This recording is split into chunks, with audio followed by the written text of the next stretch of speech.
पवित्रम विदमुत्तमम, अत्यंत पावन पावन पावन. आपण नारळ फोडलं तर ते काय म्हणतो आपण? पावन झालं का ते?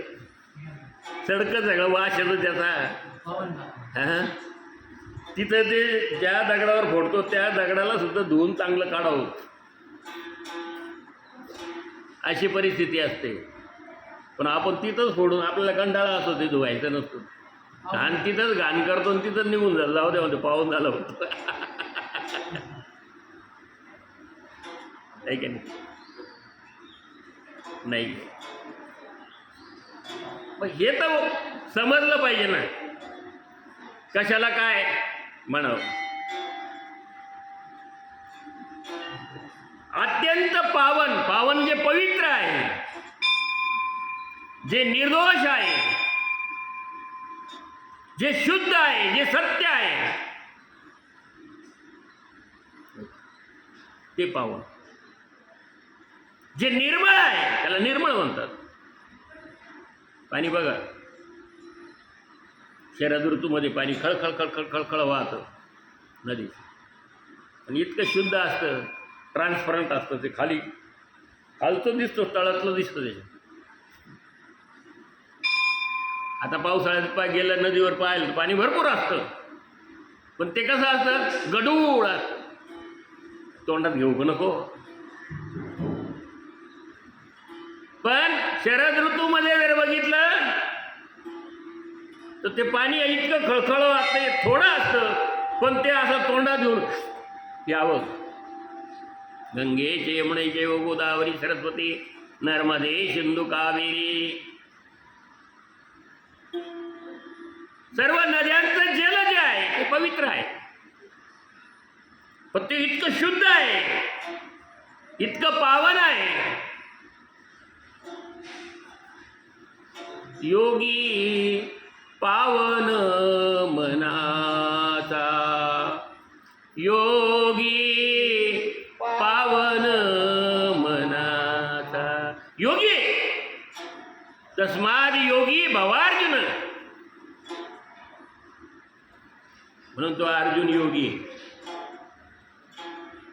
त्याला प्रत्येक ठिकाणी देव, बघा गीता वाचत असताना ज्याचा अभ्यास आहे, प्रत्येक ठिकाणी देव त्याला म्हणतात की तस्माद योगी भवार्जुन, तस्माद योगी भवार्जुन, तस्माद योगी भवार्जुन. अरे योगी पावन मनाचा, साहे अपराध जनाचा.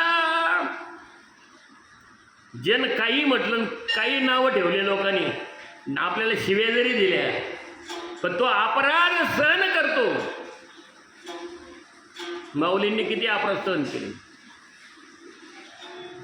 तुकाराम महाराजांनी किती त्रास दिला लोकांनी. गावातले लोक बोलायचे, कुठं भंडारडोर तिकडे बोलायचे, त्याच्या घरच्यालाही बोलायचे, तुम्ही चांगलं काम करायला जा, तुम्हाला त्रासच देणार लोक. नारायणगिरी महाराजांना सांगितलं, बोलाही त्रास देतील तुला लोक, कशाला करतो हे? अगोदर मला म्हणायचे, नारायणगिरी महाराज म्हणायचे, सद्गुरू नारायणगिरी, कशाला करतो? ऐक, आता ते परीक्षा घ्यायची नारायणगिरी महाराज, कशाला करतो? माझी परीक्षा, सद्गुरू नको करू, लोकांनाही त्रास देतील, मी आपलं गमतीत बसून राहायचं, त्याचं ऐकून घ्यायचं फक्त.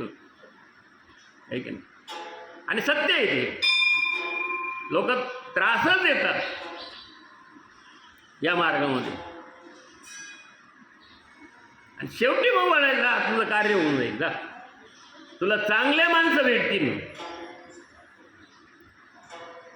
एखादं चांगलं भेटल, पण 100त 1 चांगला आणि 100 वाईट, त्रासच देणार आहे. ऐका ना, असा हे हा मार्गच असा आहे. इथं बघा ना कसं आहे, कशी अवस्था आहे, संख्या किती, लोकसंख्या किती, गाव किती लोक आता धर्ममार्गाकडे किती लोक आहेत, राहत नाहीत ते, त्यात आवडतच नाही मुळात हे. हो, तुम्ही काम ठेवा, तिथं क्रोध ठेवा, लोभ ठेवा, मोह ठेवा, मद ठेवा, मत्सर ठेवा, तिथं किती लोक येतात.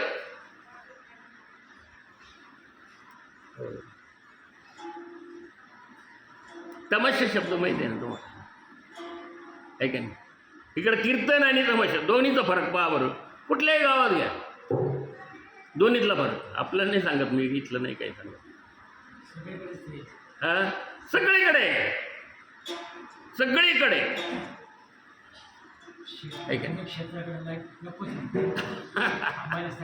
हा, म्हणजे दोन्हीतला फरक मी सांगतो.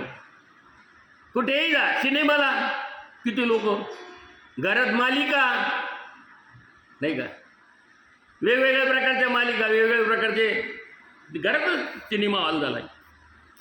आता तर घरातच तमाशा झालाय. तुमच्या पोथीला आणि पुराणाला याला येईल कोण? कोणाला वेळ आहे? आम्हाला मालिका पाहावं लागत म्हणतो. रात्री तर कोणीच येत नाही. मी एकटा जेव्हा पुढं वाचित बसलो.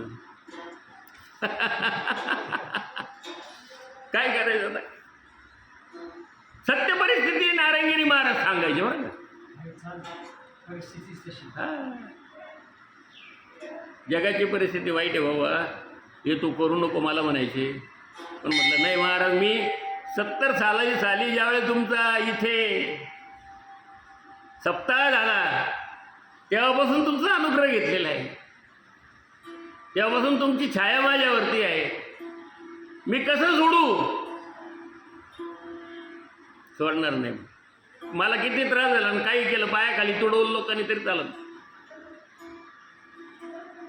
नाही, ते आरोप केले तरी चालत, पण मी त्यांना नमस्कार करेन, भाऊ रामकृष्ण हरी. कारण की त्यांच्यामुळं माझ्या मनातील विचार ते शुद्ध होतात. लोकांनी जेवढा त्रास दिला तेवढा मनातील विचार आपले शुद्ध होतात. कारण ते एक गुरुच आहे आपले त्रास देणारे. ज्ञानेश्वर महाराज सुद्धा त्यांना नमस्कार करायचे.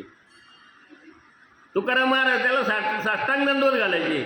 नवे तुकाराम महाराज झाला तर एकदा ते काळाला फासलं गावातल्या लोकांनी, गाढवावर बसवलं, चपलाचा हार घातला. चांगला हार नाही बरं का, चांगला हार नाही मिळत महाराजाला, नाही मिळत.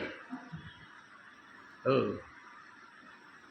त्याने चपलाचा हार तुकाराम महाराजाला गाढवावर बसवलं आणि गावात हो मिरवणूक काढली. इथपर्यंत बदल होती लोकांची त्या काळात सुद्धा. आता तरी निदान काही नाही, महाराज आता लई सुखात.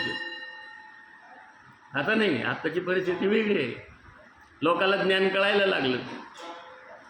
पण त्या काळात अज्ञानपण जे काही होतं ना, आणि मग महाराज म्हणायचे की हे लोकांचे दुःख जे आहे जे पाहिल्यानंतर माझ्याची कळवळा येतो अंतःकरणाला की नको बाबा, हे काय अज्ञानी लोक आहे, त्यांना कसं समजून सांगावं. ते आता लोकांना आत्ताशी कळायला लागलं अभंग महाराजांची. हो, तरी अभंग म्हणत असताना अहंकार येतो, त्याचा अर्थ कळत नाही. महाराज म्हणतात जेव्हा याचा अर्थ लोकांना कळलं ना तेव्हा ते नम्र होते. ते गुह्य ज्ञान आहे. अभंग हे पवित्र आहे, पावन आहे. बुडवले होते भगवंताने, ते वरती आले का नाही का, त्या गंगामाईने वरती आणले. वर पवित्र गोष्ट आहे, ती तरल्याशिवाय राहत नाही. म्हणून सद्गुरूची कृपा ही असावी. ज्ञानदेव म्हणे तरलो तरलो आता उद्धरिलो गुरु कृपे, गुरुच्या कृपेशिवाय तरत नाही. म्हणून सद्गुरू नारायणगिरी महाराजासारखे आपले नाही का, हे पाठीराखे आहेत आपले, म्हणून मागं आहे पाठीराखे. नाही सांगतो माग महाराजाचा फोटो मागं पुढं ठेवायचं मागं. अरे ते पाठीराखे आपले, खानविलकर महाराज आपले माग पाठीराखे आहेत मागं. हां, आम्हा घाली पाठीकडे. आपण कळीकाळाची भिडे, भगवंत पुढे असतो, कळीकाळाला भेटणारा असतो आणि सद्गुरूचा आशीर्वाद मागा असतो. हे सगळं श्रेष्ठ आहे. म्हणून ते ज्ञान पवित्रम मिदमुत्तम. विठाला विठाला विठाला विठाला. रामकृष्ण. राहिलेला भाग उद्याला.